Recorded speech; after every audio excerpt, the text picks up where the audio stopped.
Let us shatter an illusion you cling to with desperate faith, your tireless effort, your meticulous planning, your straining human will. These are not the source of true wealth. They are the noise that drowns out the only voice that can whisper the secret of infinite supply.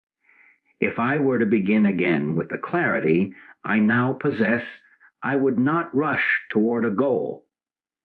I would sit in profound silence.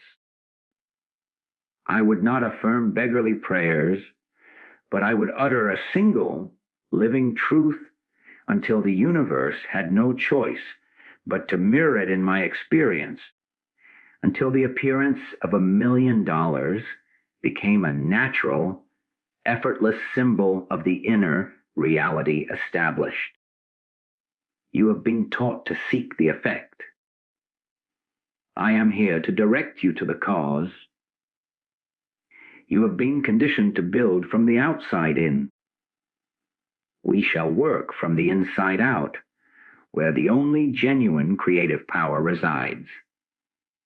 What you will discover here is not a method for accumulation, but a path of revelation, where you stop being a seeker of supply and become the very embodiment of it. This is not about getting, but about knowing, and in that knowing, all forms arrange themselves accordingly. If this truth stirs something within you, recognize that stirring is a sacred impulse. Honor it by sealing this communion. Subscribe to this channel as an act of consecration, declaring your readiness for the inner journey. And in the comments, speak the number 7 Joie, the symbol of completion and spiritual fulfillment, as your silent vow to move beyond the visible into the realm of pure cause. Let us understand this first principle not as a theory, but as the most practical turning point you will ever make. You believe your financial reality is shaped by the markets, by your job, by the economy, by your relentless striving. This is the great human assumption, and it is the very prison that keeps you straining at the wheel of circumstance, looking for the next opportunity, the next break, the next external sign. I tell you, the moment you turn your gaze from the outside world of effect to the inner kingdom of cause, that is the moment the bars begin to dissolve. Your supply does not originate in a bank account, a client, or a stock. It originates in consciousness itself. It flows from the infinite, impersonal substance of spirit, which is the only true capital in this universe. Your salary, your investments, your business revenue, these are merely the forms this substance takes as it passes through your life. To focus on the form is to worship the shadow and ignore the light casting it. Think of your daily life. You awake with a mental list of lacks. The bill that is due, the goal not yet met, the comparison with another success. Your entire day then becomes a nervous reaction to that feeling of lack. You hustle from a place of anxiety. You negotiate from a place of need. You strategize from a place of limitation. You are like a man in a room trying to rearrange the furniture to create more air, all the while unaware that the window behind him is shut. He spends his energy moving chairs and tables, growing more exhausted and breathless, never realizing the simple, pivotal act is to turn and open the window to the boundless sky. Your striving is the rearrangement of furniture. The inner listening, the quiet turning, within to the source of infinite spiritual substance is the opening of the window. This is not passive. It is the most active thing you can do, for it changes the nature of all your subsequent action. When you sit in the morning, do not sit to beg a distant God for a check. Sit to become silent. Let the chatter of worry, the how, the when, the what if, fall away like static. In that stillness, you are not a person with a problem. You are an individualization of the divine presence. And that presence is the very essence of opulence, intelligence, and harmonious action. You listen not for a voice with words, but for a feeling, a knowing, an intuitive nudge. It may come as a sudden clarity about a conversation you need to have, a task you have neglected, or a creative idea that appears from nowhere. It may simply be a deep, unshakable peace concerning your finances, a peace that makes no logical sense given your bank statement. That peace is the evidence. From that center of peace, your action in the world is transformed. You go to your job not as a slave to a paycheck, but as a vessel for that intelligence to express itself. You engage with clients not from desperation, but from a fullness that seeks to share value. You make decisions not from fear of loss, but from a conviction of underlying support. You are no longer a beggar at the universe's door. You are a conscious conductor of its limitless energy. The forms will change. Old channels of income may dry up, not as punishment, but because they were misaligned with your new consciousness. New avenues will appear, a chance meeting, an unexpected offer, an idea that finds immediate resonance. These are the natural effects, the furniture rearranging itself effortlessly as the fresh air flows in. Resist the temptation to monitor the effects. This is the great discipline. Do not sit in silence and then jump up to check your stock prices, measuring the success of your meditation by a daily fluctuation. That is to look back at the furniture. You must trust the air. You must know, with a conviction deeper than intellectual understanding, that by abiding in the consciousness of the source, you are fulfilling the only law that governs supply. The right form will manifest at the right time, in the right way, often in a manner you could not have engineered with 1,000 business plans. Your only work is to maintain that inner connection, to return to that window moment by moment, especially when the outer picture seems to contradict it. That contradiction is the old furniture, the illusion of lack. Your steady gaze upon the infinite sky is what dissolves it. This is the end of seeking. It is the beginning of knowing. And in that knowing, you are already wealthy beyond any figure, for you have touched the substance from which all figures are formed.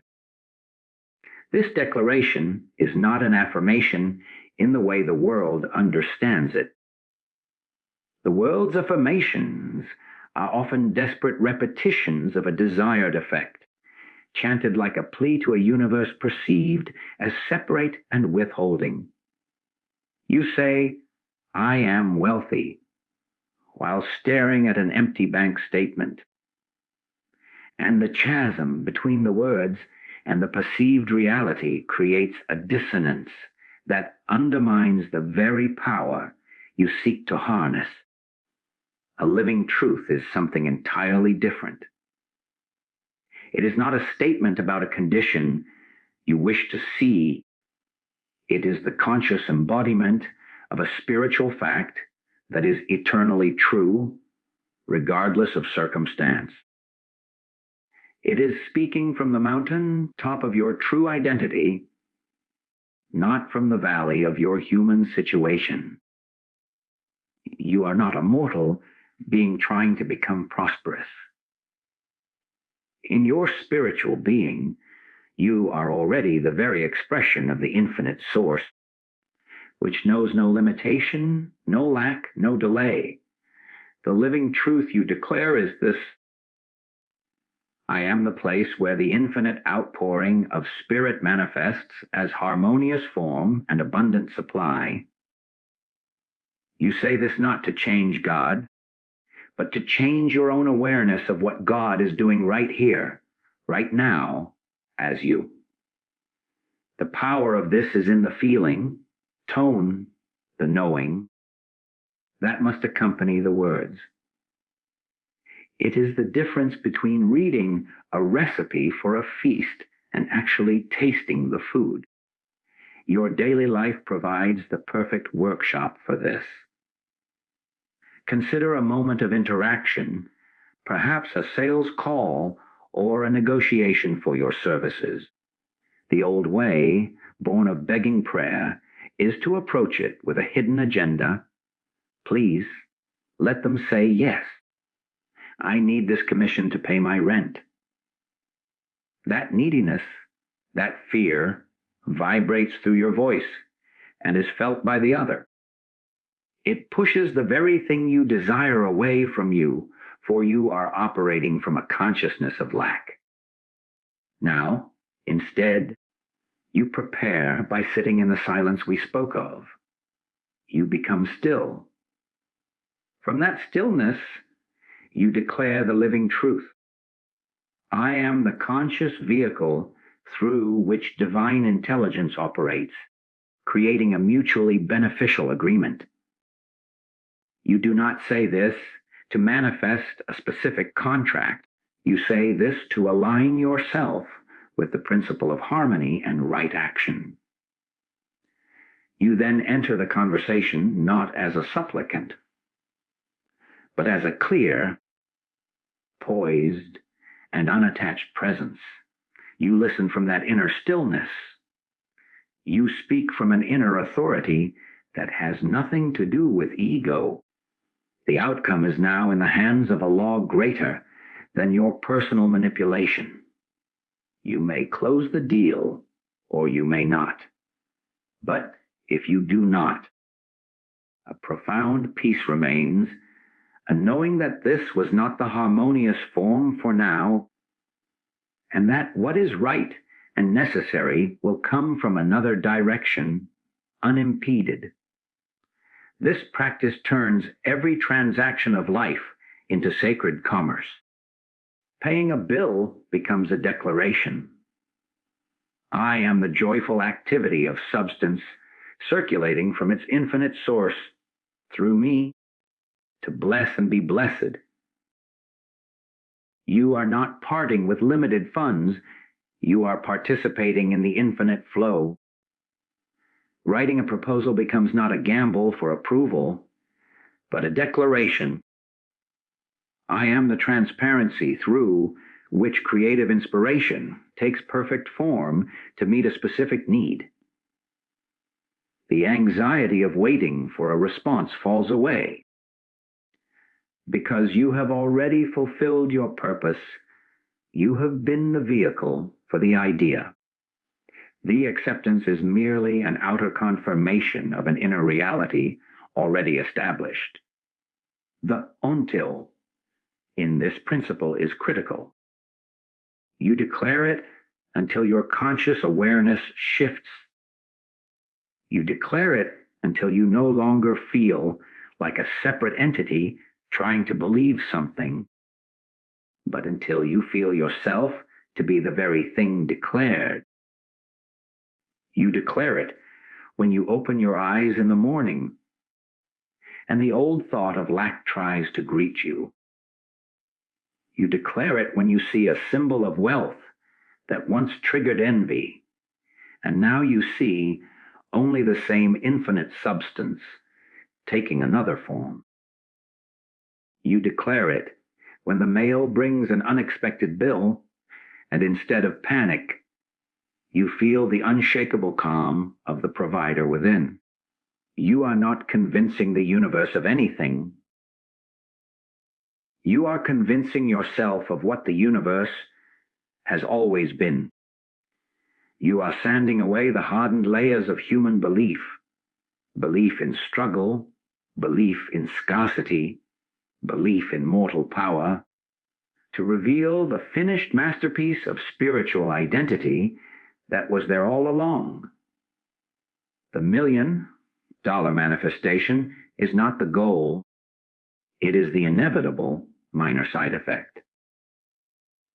The goal is the realization of yourself as one with the source, and from that citadel of truth, no appearance of lack can endure, for you are no longer giving it the consciousness that makes it appear real. You are speaking the word, the living truth from within the kingdom, and the outer world, in time and in its own way, must come into conformity. But here is where you will face your greatest temptation, the siren call of the personal will. You have heard the principle, abide within. Declare the truth, let the outer form appear. And immediately the human mind, so accustomed to being the door, interjects with a frantic question. Yes, but what must I do? It will craft a plan, set a goal, and marshal all its force to achieve it, believing this activity is spiritual work. This is the subtle trap. It is the attempt to imbue your personal ambition with divine sanction, to ask God to bless your plan for prosperity. This is not surrender to a spiritual power. It is the co-opting of spiritual language for a human endeavor. True power lies in the relinquishment of this very will, not as apathy, but as the highest form of intelligent action, making way for the divine impulse to act through you.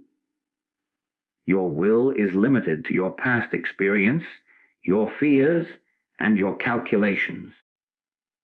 The divine impulse operates from infinite intelligence and knows a perfect path you cannot conceive. Consider the artist before a blank canvas.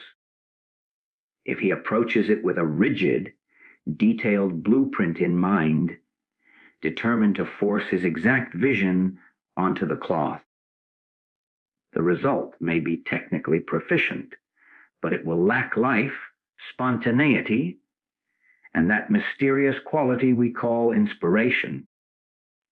True artistry begins when he stills himself, becomes receptive, and allows the vision to emerge from the silence within. He then becomes the instrument through which the painting paints itself. His skill is not in forcing, but in following. His will is not in commanding the brush, but in getting his own anxious ideas out of the way so the brush can be guided by a deeper knowing. Your financial life is that canvas. Your personal will is that rigid blueprint born of yesterday's limitations. The divine impulse is the inspired vision. Your job is not to laboriously paint by number, but to become quiet enough to perceive the guidance and then, with perfect trust, follow its lead. You will know the difference in your daily activities. The action born of personal will is fraught with strain. You grind through a task because you feel you should, because the plan demands it. There is a heaviness to it, a resentment, an underlying fear that if you stop, everything will collapse. you are pushing the river. Conversely, action born of surrendered receptivity has a feeling of flow. It is the idea that comes to you in the shower, not as a burdensome to do, but as an inspired, I could do this. It is the sudden intuition to call a person you haven't spoken to in years. It is the unexplained urge to decline a certain contract that looks good on paper, but feels wrong in your spirit. It is the effortless focus that finds you when you work on a project, losing track of time because you are in alignment with the activity itself, not its potential reward. This is the divine impulse expressing itself as your intelligence, your creativity, your right action. The practice, then, is a constant vigilance and a gentle releasing. You sit in the morning silence. You declare your living truth. And then, as you move into your day, you listen. You perform the obvious duties before you with full attention, but you hold your agenda lightly. When you feel the familiar pang of anxiety, I must make this happen, you recognize it as the personal will surfacing. You do not fight it. You simply acknowledge it and inwardly say, I release this tension. I am receptive and responsive to the right idea, the right action, in this moment. You become a discerning observer of your own impulses. The impulse born of fear is frantic, pushy, and seeks a specific, immediate outcome.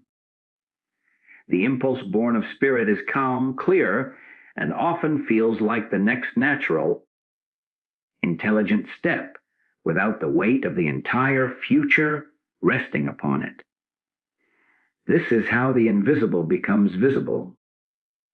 You are not building a fortune brick by heavy brick through sheer force of character. You are following a golden thread that is being unfurled from within. One step reveals itself, then the next. A door closes not as a failure, but because the thread is leading you away from a path that would ultimately derail you. A new connection is made effortlessly. An opportunity arises that solves 3 problems you hadn't even voiced. This is the orchestration of a higher intelligence using you, your circumstances, and your readiness as its instruments. Your abandonment of human will is not becoming a passive spectator in your life. It is the ultimate act of empowerment, for it aligns you with the only creative power there is.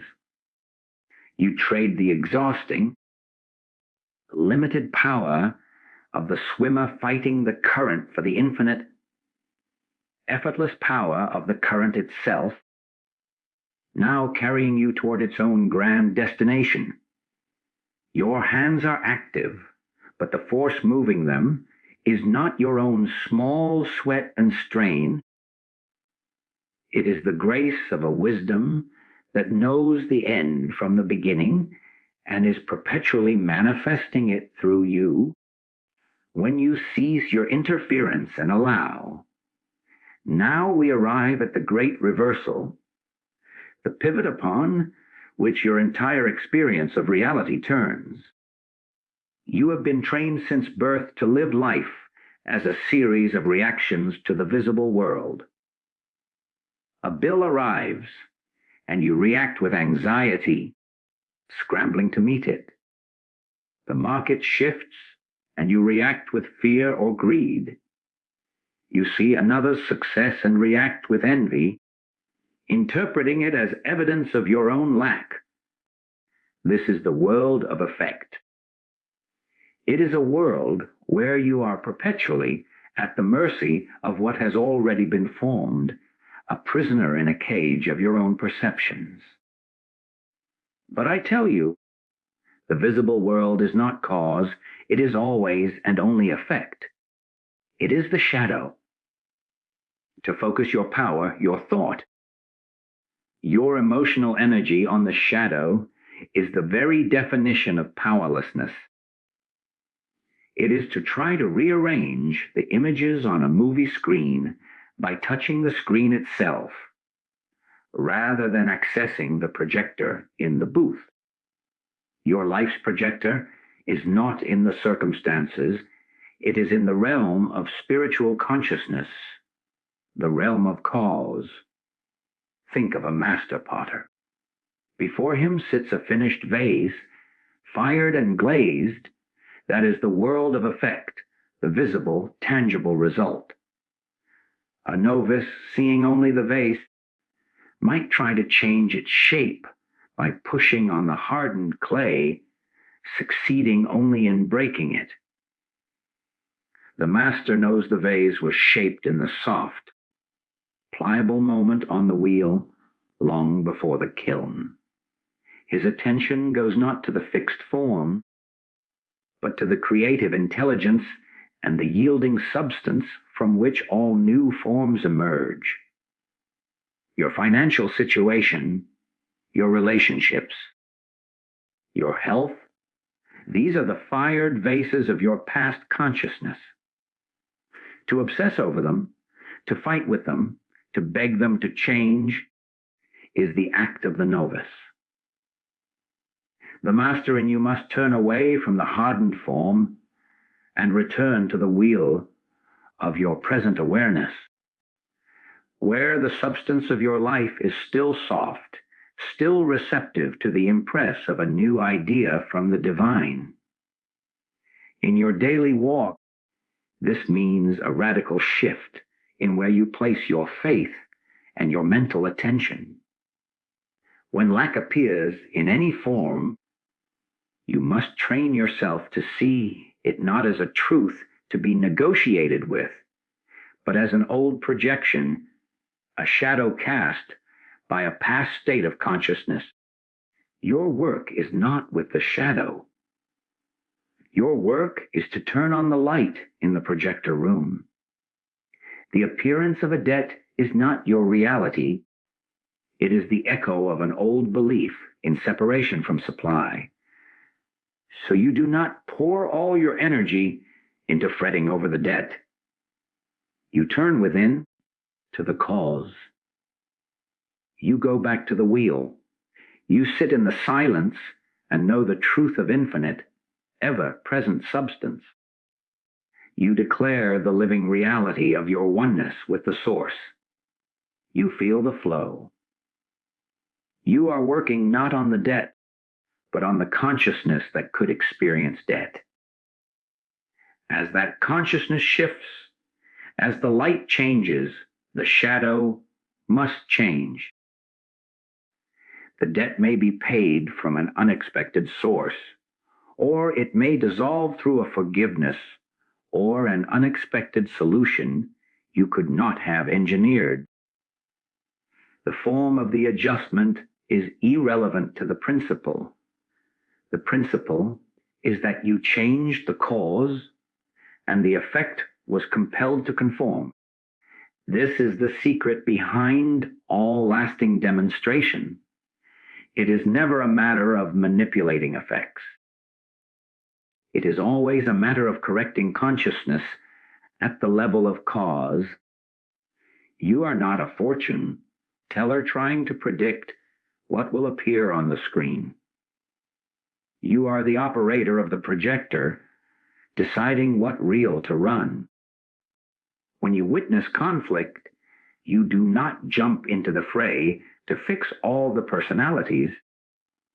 You turn within to the consciousness of divine harmony and peace, knowing that as you embody that cause, it will manifest as a new harmony in the visible relationships. When you face a business problem, you cease the frantic mental churning for a solution in the outer world of effect. You become still, acknowledge the one divine intelligence, as the only true problem solver and become receptive to its solution unfolding as your own intuition or as a new arrangement of circumstances. You are no longer at war with your world.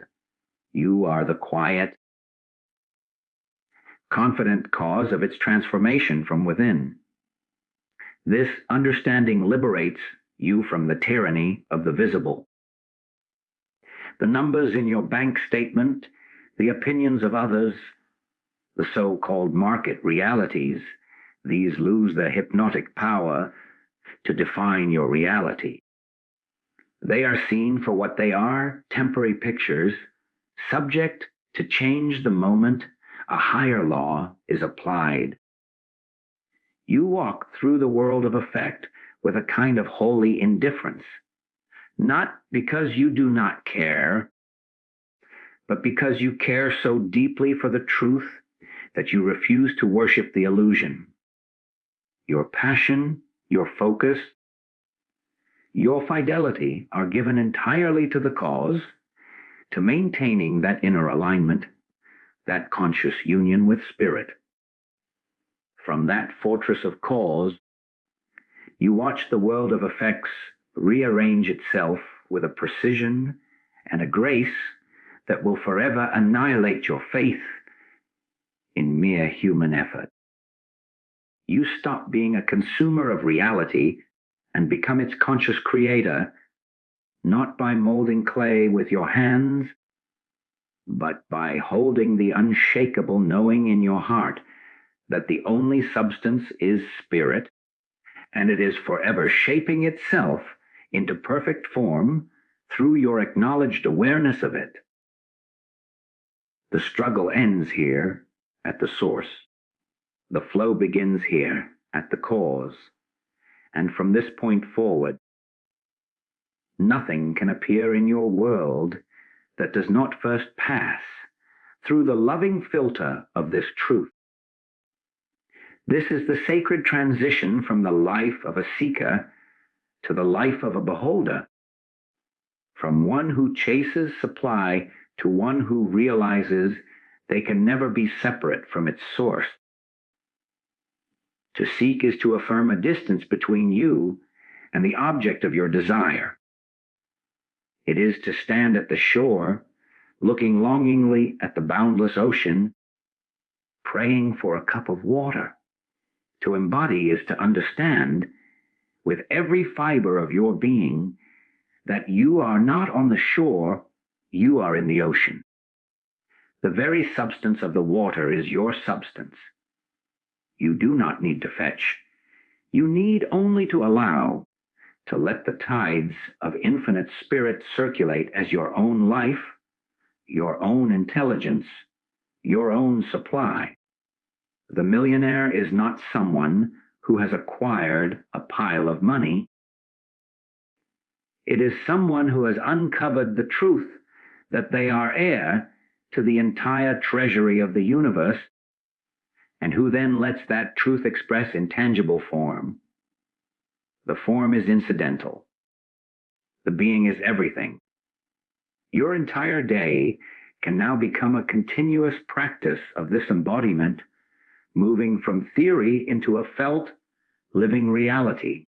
Begin with the most mundane acts. You wake up. Instead of the mental inventory of what you must get today, approval, money, solutions, you pause. You feel your own existence.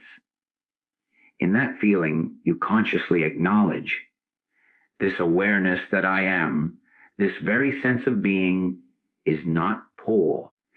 It is the living presence of the infinite I am. All that the I am is, I am here and now. You are not saying this to get something later. You are saying it to realize what you already are in this moment. You then move through your morning ritual, the shower, the coffee, the dressing, not as a weary preparer for a battle of lack, but as a conscious expression of the I am moving in harmony with itself. The warmth of the water, the richness of the coffee, the fit of the clothes, these are not just sensations. They are the infinite expressing as form for your present experience. You are already in the feast. You are not a beggar waiting for the gates to open. Now you go into the world of action. You have a job, a business, a task. The old consciousness saw this as the mechanism for extraction. Time traded for money, effort traded for security. The new consciousness knows it as a channel for expression. You are not there to get supply from the world. You are there to let the supply that you are flow into the world as value, as creativity, as intelligent action. A customer interacts with you. See them not as a source of your livelihood, but as another individualization of the same I am.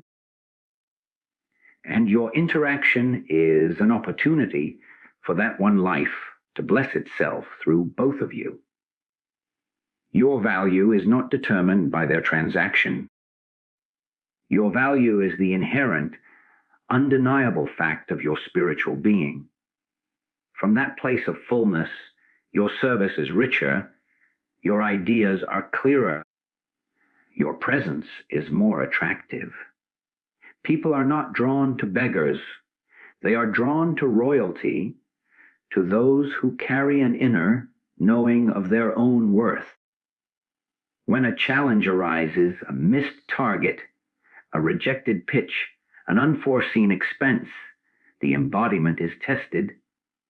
The old seeker would collapse into fear, seeing the event as proof of impending lack. The one who embodies supply turns within, not in panic, but in reaffirmation. You look at the problem and you silently know, this appearance is a shadow. It cannot touch the substance of what I am.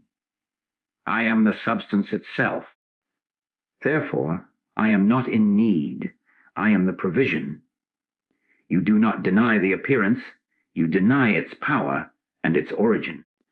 You attribute all power and origin to the one cause within you. From that centered calm, the right action or non-action will present itself, often in a way that solves not just the immediate issue, but improves the entire structure. This is the practical magic of embodiment. You are not patching holes in a leaking boat. You are realizing you are the ocean, and the concept of a boat becomes irrelevant. This journey inward to the realization of your true self is the only journey. Everything else is scenery passing by the train window.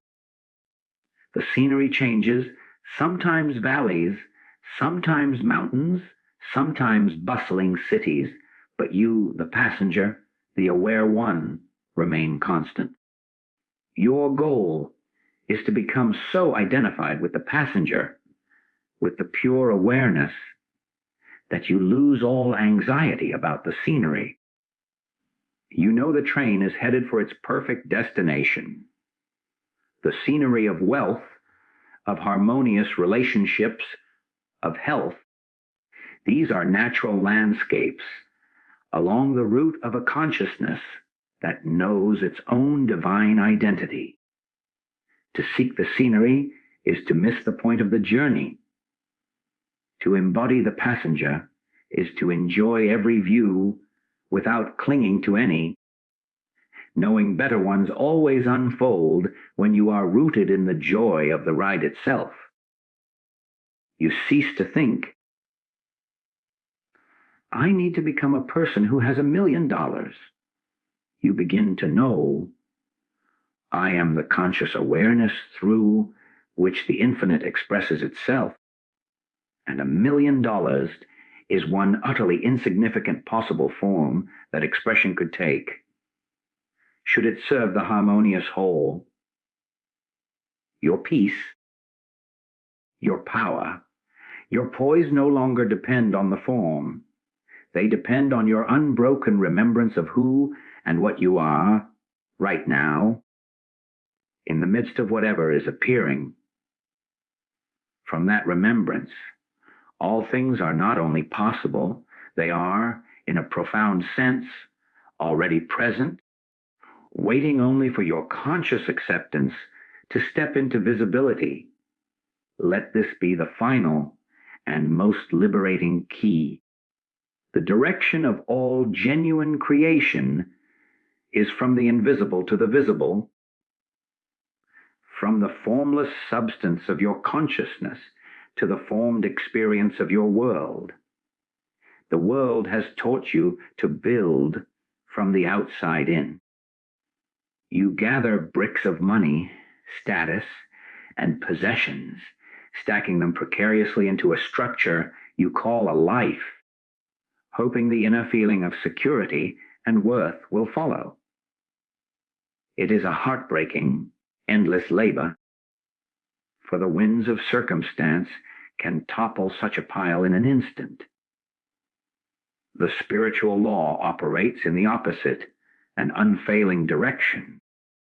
You do not build a life.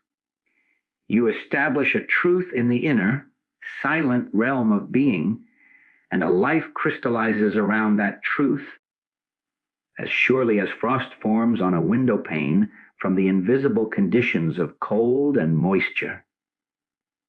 Your inner knowing is the mold.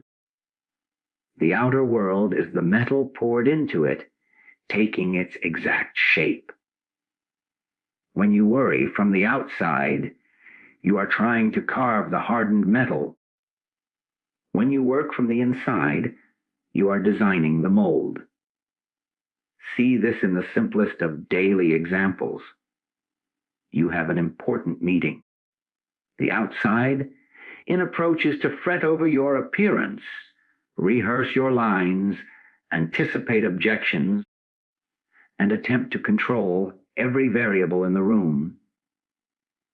You are trying to assemble the event from the outside, and your energy is one of tension and control. The inside-out approach is entirely different. You prepare by going within. You settle into the silence, connecting with the truth that there is only one mind, one intelligence, operating in that room, in you and in all present. You know yourself as a transparency for that intelligence. You release any specific, rigid outcome. You establish the inner mold of peace, clarity, and non-attachment. Then you walk into the meeting. From that inner establishment, your words are spontaneously appropriate. Your listening is intuitive. You are responsive, not reactive. The meeting unfolds from the quality of consciousness you brought into it, not from the script you prepared. The outcome will be the perfect form for that mold. It may be the deal you hoped for, or it may be a better direction you hadn't conceived. You are at peace because you worked from cause, not effect. Apply this to your relationship with money itself. The outside, in perspective, sees a bank statement and allows that number to dictate your inner state, your confidence, your joy, your sense of possibility. It is a life lived in reaction, a roller coaster ride on the graphs of the market. The inside-out practice demands you reverse this flow. You must first establish the inner state, independent of the outer number. You sit and you consciously dwell in the feeling, tone of abundance. You recall that infinite substance is your source, and you let the feeling of security, of boundless support, of grateful receipt wash over you. You do this when the statement is high, and more importantly, you do this when the statement is low. You are forging the inner mold of sufficiency. From that established consciousness, you then take action.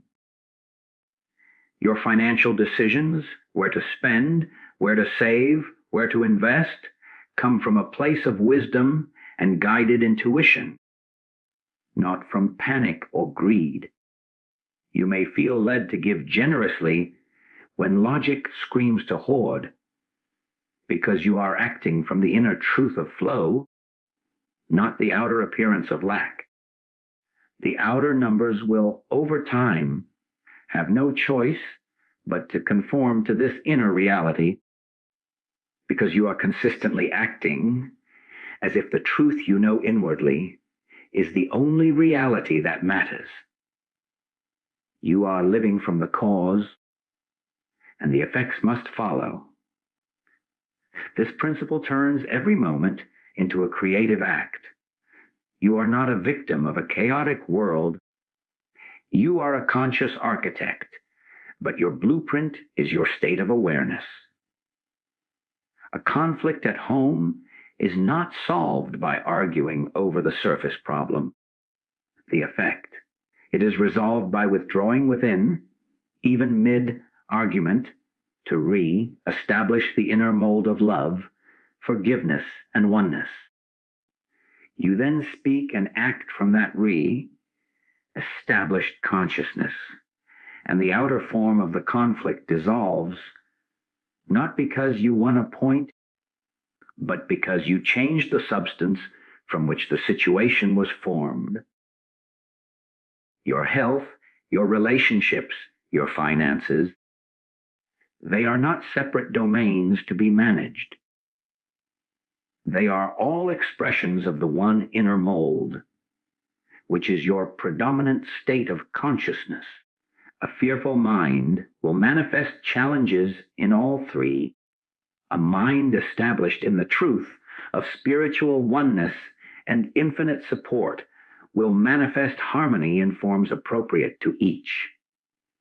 Therefore, your entire spiritual practice is this inside-out alignment. Meditation is not an escape from the world. It is the profound act of returning to the workshop to craft the mold.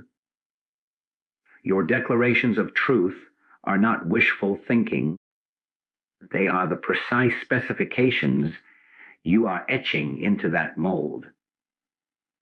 Your surrender of personal will is the act of allowing the perfect, molten substance of spirit to fill it without your clumsy interference. And your daily life is the cooling, hardening, and unveiling of the creation. You begin to watch your own life with a sense of awe, not at your own personal power, but at the flawless law that is always in operation. You see a challenge not as a threat, but as a signal that your inner mold has a flaw, a lingering belief in separation, a hidden fear, an unsurrendered will. You return to the workshop. You correct the consciousness. You know with utter certainty that the outer picture has already changed in that unseen realm, and its visible appearance is only a matter of time and grace. This is the end of struggle. This is the beginning of conscious co-creation, where you are never again building from the shifting sands of circumstance, but from the unshakable rock of your own crysted awareness.